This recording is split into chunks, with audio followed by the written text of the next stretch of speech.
The Holy Gospel according to St. Luke, the 23rd chapter. Glory to you, O Lord. When they came to the place that is called the Skull, they crucified Jesus there with the criminals, one on his right and one on his left. Then Jesus said, "Father, forgive them, for they do not know what they are doing." And they cast lots to divide his clothing. And the people stood by watching.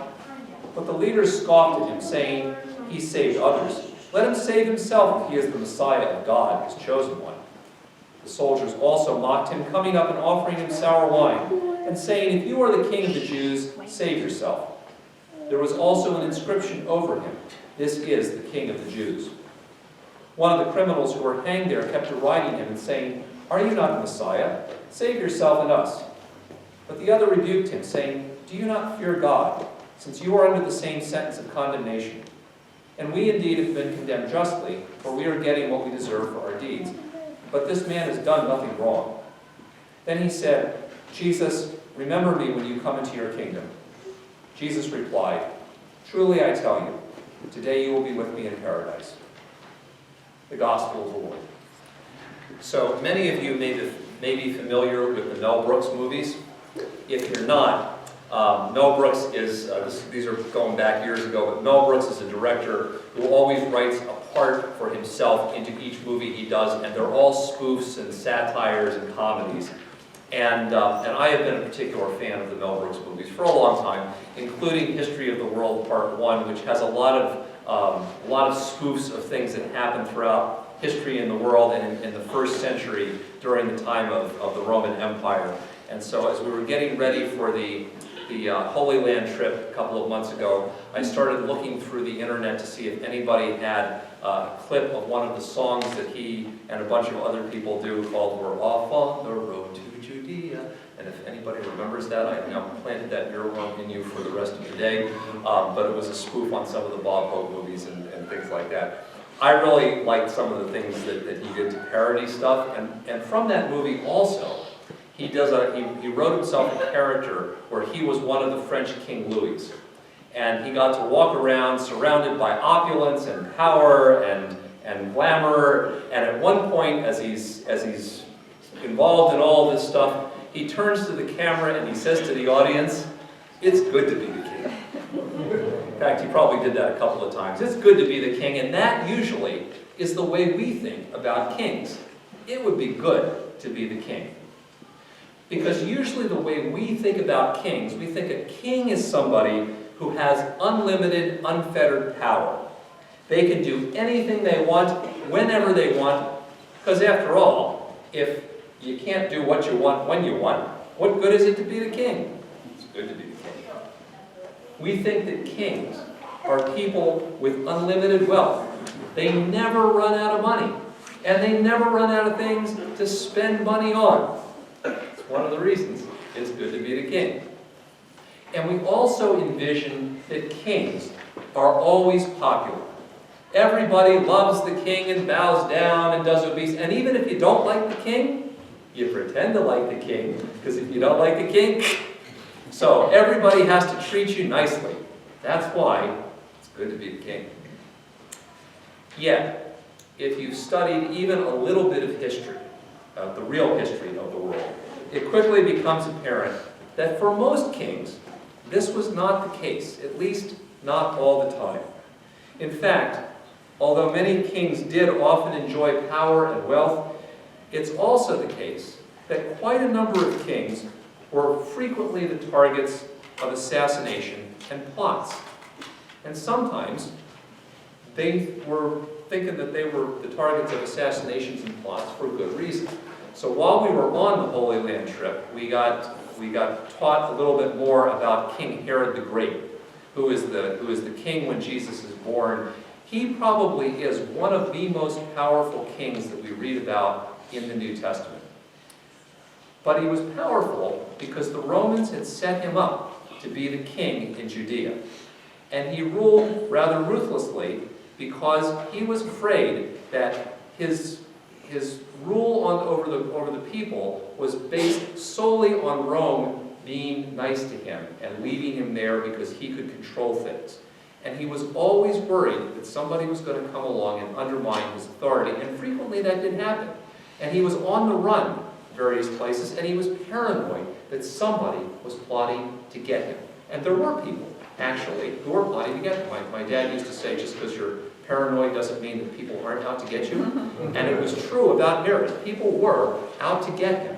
He was the target of a lot of plots and assassination attempts, and that's why he killed even his own kids, because he thought they were out to get him. It wasn't so good to be the king. It's often the case that kings were despised, precisely because they had great power and they demanded absolute obedience. So another king that we learned about as we were on the Holy Land tour was King Solomon. And we usually think of King Solomon as one of the great kings. He is the wise king. He knows everything. Everybody loves the king. But we're standing there at Megiddo, which was one of Solomon's chariot cities, and the tour guide is reading parts of the Bible that remind us that Solomon enslaved thousands of his own people to build places like that. He treated them really badly, lots of times, so that after Solomon died, all the people came to his son and said, you know, we'll serve you, but only if you don't rule over us like Solomon. He was a nasty guy. Even though we had to do obeisance to him, we didn't like him. He was pretty nasty. Probably wasn't so good to be the king. And kings often ran out of money. And sometimes that's the reason they were the targets of assassination plots and things like that. If you have ever seen the Neuschwanstein Castle in southern Germany and Bavaria, it's the castle that the Disney castle is modeled on. It's this beautiful, opulent place that was actually built in the middle of the 19th century and had electricity in it when it was built, because it was that new.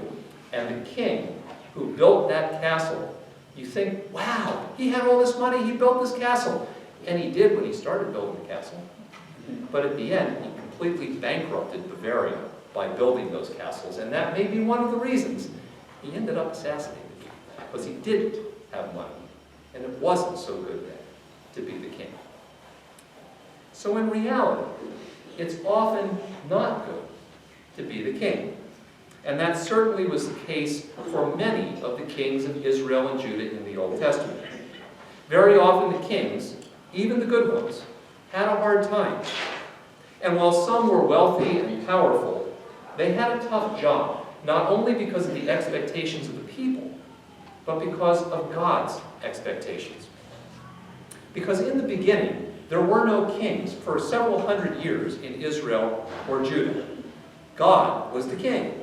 And there were judges who took care of disputes among the people and everything. But people wanted a king like all the other peoples, as the Old Testament tells the story. And the prophets say, God is warning you, don't have kings. You have kings, you know what kings do? They tax you. They conscript your kids into the militaries. All kinds of stuff the kings are going to do. And people said, yeah, but we want a king. So God let them have kings. But that was conditioned on the king being obedient to God. And that means that whoever the king was, God's expectation was that the king was going to be accountable to God. The king had to be about the business of God's vision for the people, not the king's own personal agenda. And that's different from the way we usually think about kings. The king in Israel and Judah needed to be an example to the people. Whatever the rule was couldn't just be whatever the whim of the king was.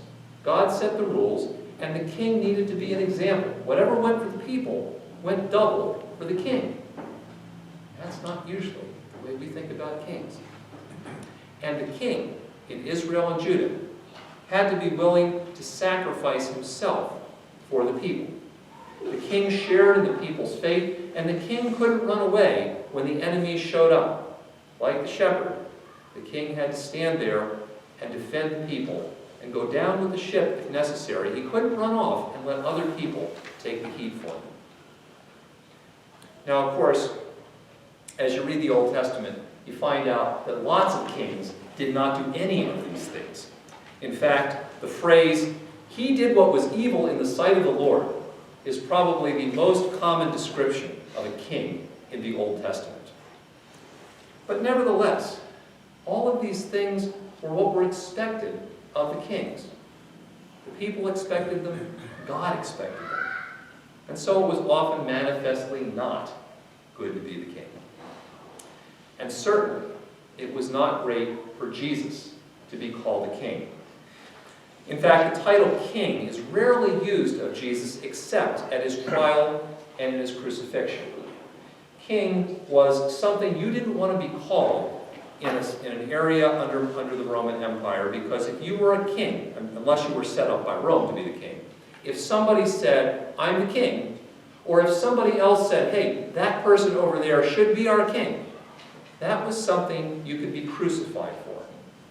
The Romans suppressed any revolt, any thought that there might be revolt, with absolute merciless relentlessness. They were going to crush whatever. So if anybody says, Jesus, we think Jesus is like a king, he's going to be killed. That's the way it is. And yet the sort of odd thing is that Jesus doesn't out of hand completely reject the title king. And that's what you should do when you're in front of Pontius Pilate. Are you the king? No, no, no, no, no, no, no. No, that's a fake news. No king. A few verses before today's gospel reading, Pilate asked Jesus, so, are you the king of the Jews? And Jesus has this sort of cryptic reply, well, you say so. But he doesn't reject it out of hand. And that's because it's not that Jesus isn't a king. He's just not king in the way that we think of kings. He's not king in the way that Pilate thought of kings. See, the thing is that Jesus has a different understanding of what it means to be the king, because God has a different understanding of what it means to be the king. And so in the end, Jesus ends up being the kind of king that we don't usually imagine. He's instead the kind of king that God always wanted. And it's from the throne of the cross that Jesus reigns as a king who actually does God's will. That's what the kings were supposed to do from the beginning. Even in his dying, Jesus is going about the work of saving people like the penitent criminal. You know, today you're going to be with me in paradise. Jesus is focused on what God wants instead of what he wants. Even though he's hanging there dying, he's focused on somebody else. From the throne of the cross, Jesus reigns as a king who is an example of God's patience and God's mercy. You know, the kings were supposed to be examples to the people, and, you know, what he ends up saying as he's hanging there is not, Father, zap these people, rain down fire and brimstone on these people who are killing me, get these people back, make sure I get revenge. He instead sits there, hangs there and says, forgive them. Forgive these people who are killing me. He is an example. And Jesus reigns from the throne of the cross as a king who is finally willing to sacrifice himself for the people. Jesus bears the guilt of everybody's sin, everybody's resentment, everybody's anger, instead of making other people pay for it, which is what usually kings do. If the king ends up with a bill, the king taxes somebody else and says, you pay for it. But Jesus does it himself. Jesus doesn't reject the title king, because in Jesus, God himself becomes the kind of king he'd asked kings to be for centuries. But see, this also raises the question for us of how we live as citizens of Jesus' kingdom.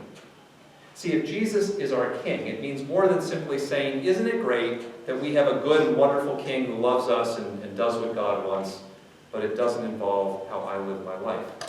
Because it does. If Jesus is our king, then Jesus is also calling us to do as he does, to follow his example.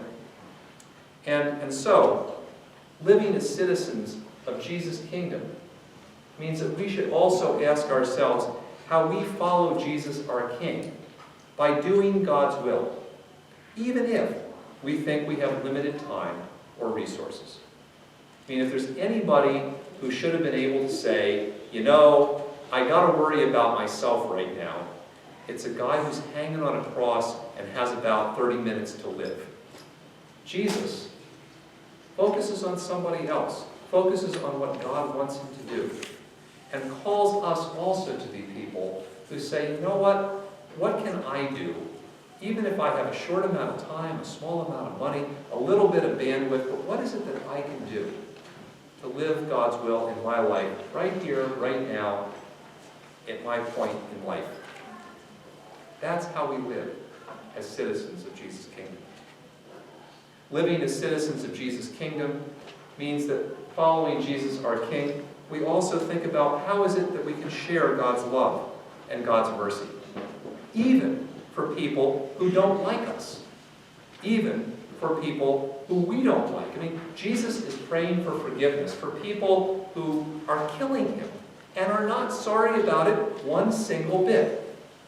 So are we willing to be people who pray for God's love and God's goodness, to do good to others who don't like us, who we don't like, who do not share our political convictions? Are we willing to do those things also? Because that's one of the ways that we live as citizens of Jesus' kingdom. And Jesus calls us also to think about how we live as citizens of his kingdom by showing God's love. That is, by living like Jesus in a way that shows that real love is not some kind of big universal concept out there.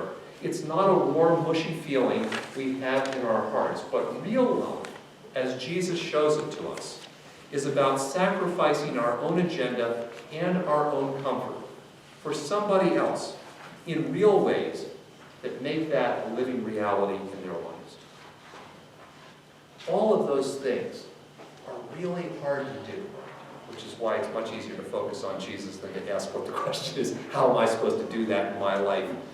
But you know, those are the kinds of things, living as a citizen of the kingdom is really what's needed in our world right now.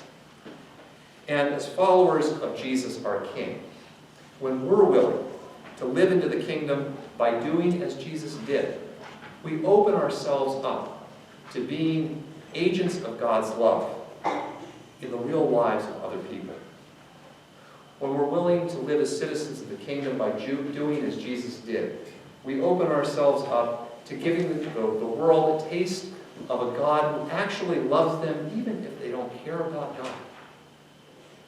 And when we are willing to live as citizens of Jesus' kingdom by doing as Jesus did, we can show others that love, real love, God's love, is not an idea or just a mushy feeling we talk about in church, but make it an actual living reality in the lives of people who actually